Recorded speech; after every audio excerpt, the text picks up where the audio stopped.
The Supreme Court weighs in again. Good morning, everyone. It's Tuesday, July 2nd, 2024. My name is Sam Shalhoub, and it's time for your daily dispatch.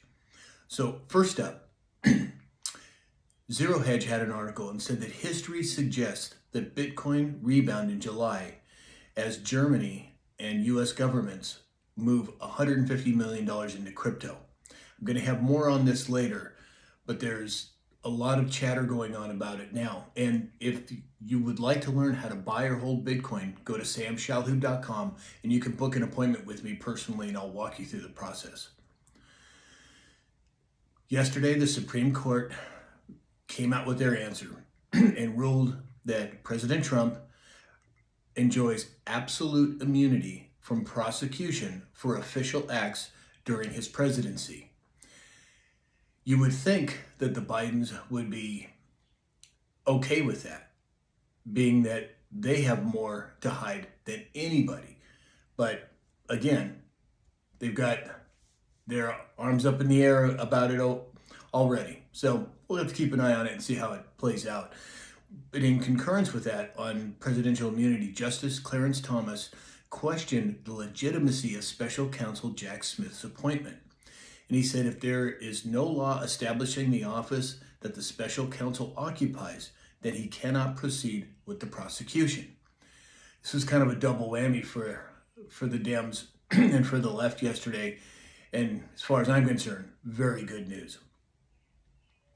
Now, this next story, I have to be careful how I say it because of what that goes on if I say the wrong words. So, a Palm Beach County judge yesterday released the grand jury records in a 2008 Jeffrey, the guy who didn't himself, if you know what I mean, criminal case.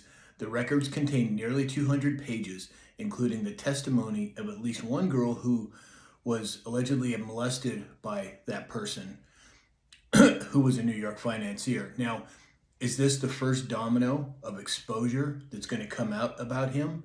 Well, they released it yesterday, and I know that a lot of people out there, a lot of Anons, are digging into it now to find out what's going on, and I will do it myself. So, certainly something to certainly pay attention to, and I will, and I'll keep an eye on it. Yesterday, the DNC is considering formally nominating Biden as early as July 21st to tamp down the talk of switching him for another candidate. Now, I've had a lot of discussions with all of you over the last few days about this, and there's some gray area, or at least areas that I'm not 100% sure about. But it seems like they can switch him out, but it's not until the ballots are printed without having to go through the delegates. So, again, I don't know how this is going to play out in the long term, but to say the very least, the left is in full panic mode.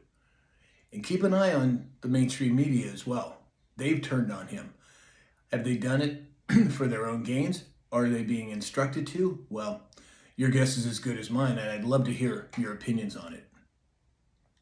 Yesterday, North Korea switched the transmission of state TV broadcasts to a Russian satellite from a Chinese one. This is according to South Korea's unification ministry.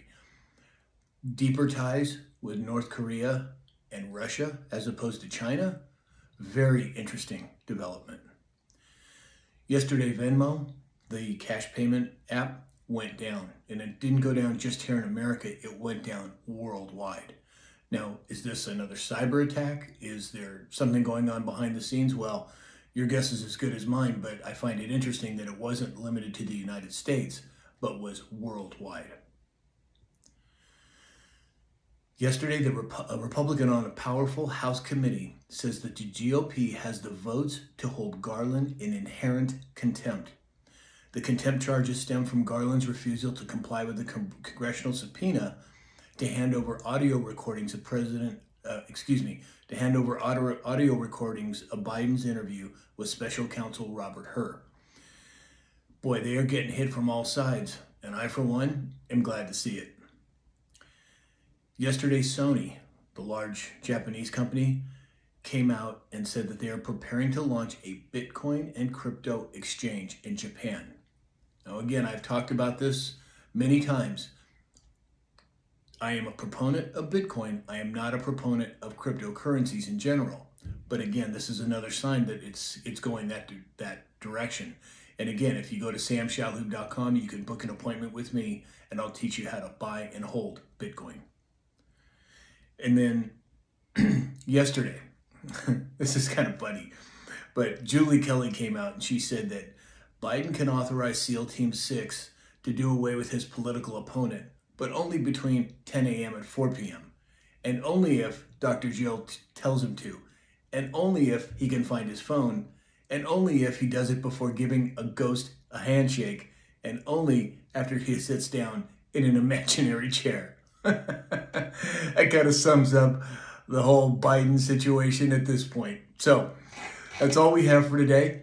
If you'd like to support this channel, you can go to samshalhoub.com. You can go to mypillow.com and use the discount code SAM.